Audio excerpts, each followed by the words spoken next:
bomoni makambo oyo gouverneur militaire azali kosala ezali oyo babengi yango na ndenge ya lopoto ezali babengi yango outrage donc ezali yo ozali élu du peuple olobeli mokozala par rapport à l'accusation ya gouverneur militaire oza okuti ya province de Ituri donc wana ekoki kosalema te parce que nga nalobaki makambo oyo gouverneur militaire azali kosala ezali oyo babengi yango na ndenge ya lopoto ekotisa na makambo ya baprovince yango outrage donc ezali kolobaka biso toza na kati ya bagupa nakomatela nalobaki mpe yango awa kaka omoni eleki mpe deux jours te ye mpe aye kolobaka même chose donc wana ezali ndenge na nalobaki deja wana epuis nayebisaki bino awa na assemblée nationale ke bakuba komi très politique donc bazali kosala politique lokola biso bakuna gestion mabe soda aza bakaka biso toza na kati ya bagroupe adépendre na état major général omoni eleki mpe deux jours te ye mpe aye kolobaka même chose donc gouvernement vraiment ndenge na bango ya kosala biso toza mwa epuis nayebisaki mais ye aza lokola assemblée nationale ke bango bakomi très mwana moke oyo bazali kosala politique lokola biso bapoliticien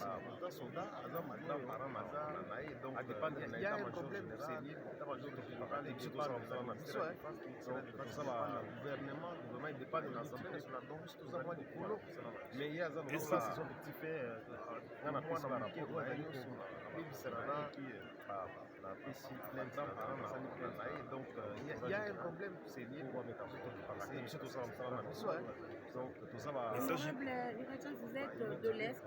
tozali kokubala mosala na biso donc ça saison de petit fait nga na pesi barapport na ye nyonso na ye epuis napesi plainte nasali plainte comme si tout ça passera bien po wameka vous êtes de l'Est. Ce sont les mêmes discours qu'on répond des années, mais en fait, il n'y a pas de routes qui sont refaites, il n'y a pas d'écoles qui sont construites, il n'y a pas de centres de santé qui sont construits, il n'y a pas d'amélioration de la situation sociale du peuple congolais, il n'y a pas de production dans les secteurs d'agriculture, les secteurs d'élevage, les secteurs de mines. Donc en fait, ce budget reflète tout simplement des détournements masqués, ce qui est extrêmement grave. Nous sommes en train de penser que le ministre des Finances est arrivé récemment, et le travail a été fait quand il n'était pas là, mais en fait la situation n'est pas bonne. Donc quand vous voyez même la réalisation des recettes, on a masqué beaucoup de choses. Dire par exemple que le secteur des mines à travers Camille qui produit 139 millions uniquement sur les droits d'exportation, c'est pas vrai, c'est les droits d'exportation des minéraux. Il faut voir tous les minéraux qui quittent notre pays pour aller à l'étranger, à l'extérieur. C'est pas 139 millions uniquement, non. Donc il y a vraiment des problèmes. Et quand vous voyez les redevances, ce qu'on appelle les royalties, donc ce sont des redevances payées par des opérateurs miniers pour le gouvernement congolais. Et même là, on a menti, il y a trop de mensonges. Donc en fait, il y a beaucoup de choses à revoir dans ce budget. Donc il y a les budgets qui sont très mal exécutés. Et après, bon, on vote et puis on passe à une nouvelle prévision, mais il y a un problème sérieux dans notre pays. Face à cet état de choses, faudra-t-il admettre qu'il faut une prise de conscience politique indispensable à ces élites qui doivent... Nous avons donné notre conseil, au bureau et à tous les collègues députés. Moi, je suis de l'opposition non inscrit, mais j'ai quand même dit à ces députés qui sont de la majorité au pouvoir d'accepter d'être contrôlés, en fait, de contrôler les gouvernements.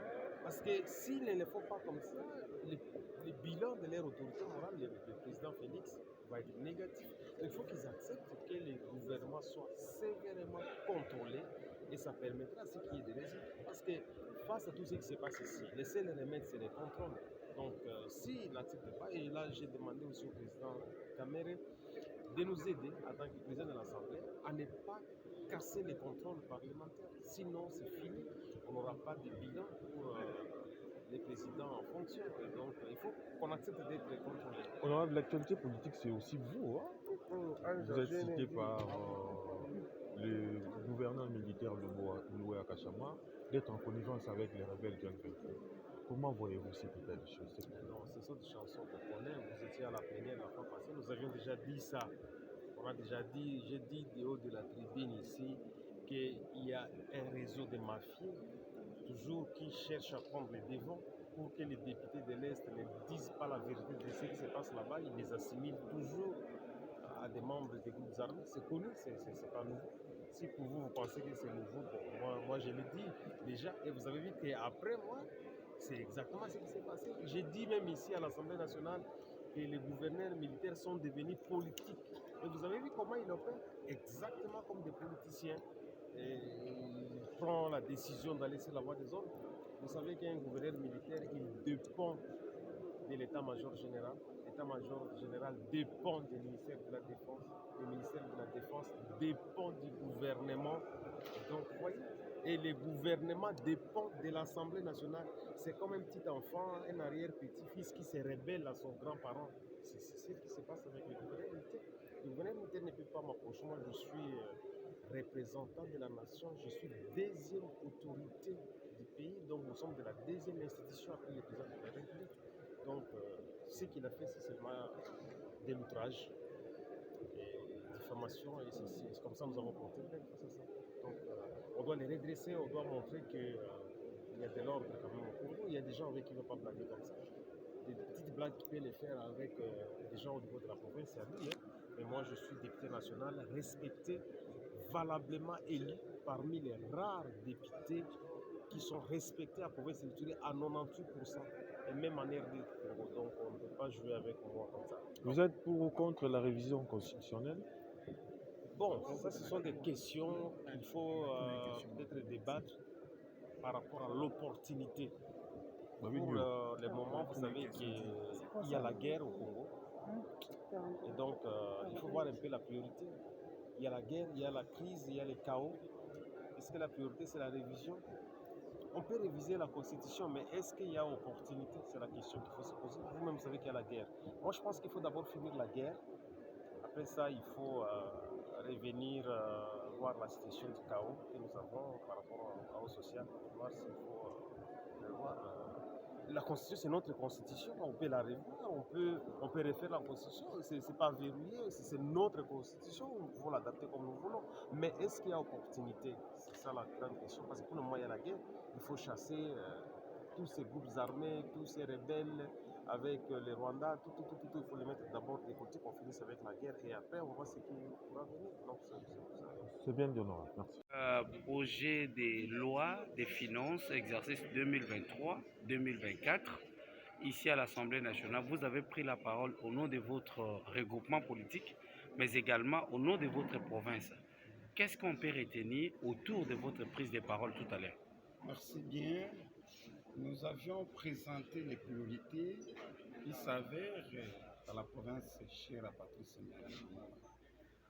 Par la même occasion, nous avions convié à l'honorable président d'aller palper du droit.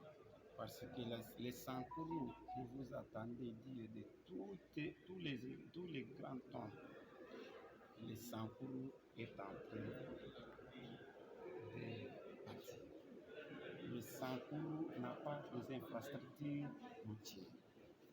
Pour effectuer une distance de 150 km, ça demande des semaines.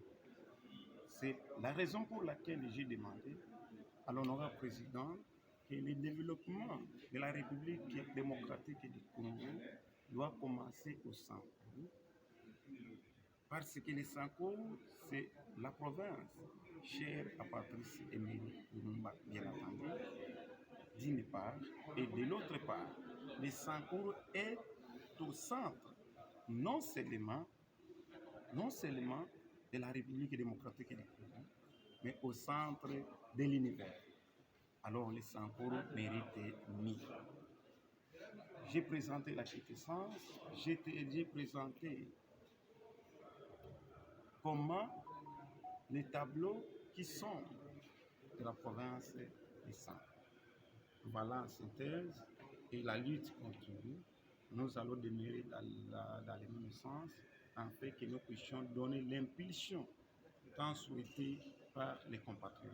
L'État ne pousse aux distractions, mais nous avions l'obligatorité de nous mettre au travail pour donner et pour accompagner les derniers rencontres. Honorable Francis, tolingi toyeba kaka na mukuse na Lingala la réduction des comptes au exercice 2023, Sankuru a déployé même le territoire collé à se retrouver Tenakati.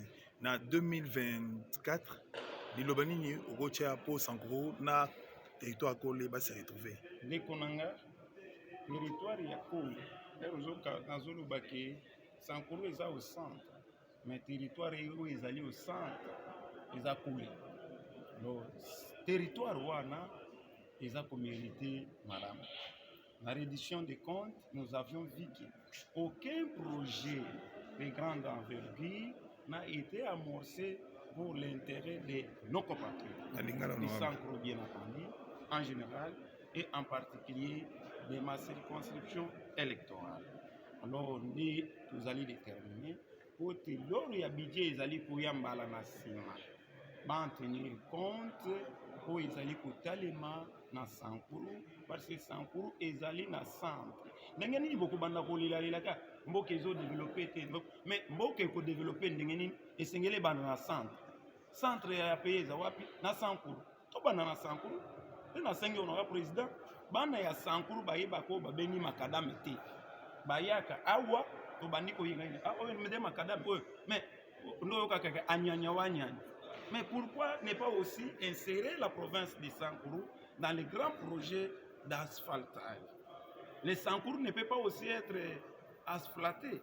Nous demandons au gouvernement de la République d'en tenir compte, d'asphalter la route nationale numéro 7 dans son tronçon à la de Benadibele Lodja.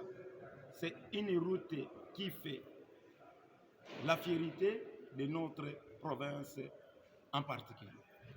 C'est moi qui... Présenté par le ministre des Finances et le ministre du Budget. Nous allons m'appeler sur la ville de Kinshasa. Vous êtes élu de Kinshasa. Est-ce que vous avez trouvé que l'exécution a rencontré les préoccupations de Kinshasa? En tout cas, en parcourant la loi rectificative et la loi sur la réduction des comptes, l'exécution d'abord de la loi sur la réduction des comptes n'a pas rencontré la préoccupation des Quinois et des Quinoises. Et il en est de même pour toutes les autres provinces.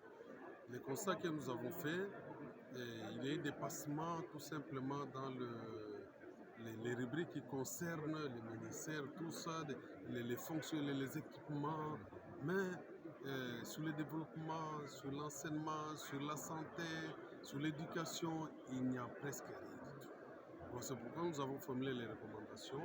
Nous vont déposer ça à la commission COFIN qui va essayer un peu d'étoffer afin de sortir vraiment un travail de titan. Vous êtes élu de Kinshasa, pensez-vous que si les gouvernements devraient faire l'organisation, vous devez commencer par exactement, parce qu'il y a d'un côté les ponts de Koluna, il y a des embouteillages, il y a des routes qui ne passent pas.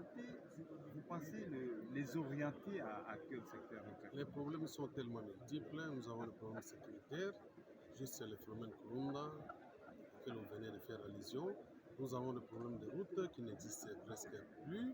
On a parlé l'année passée de Kinshasa zéro trou, mais en réalité nous en avons plus de 1000. Vous avez du mal à circuler, surtout pendant les pluies, et toutes nos rivières sont inondées par des bouteilles en plastique, des sachets.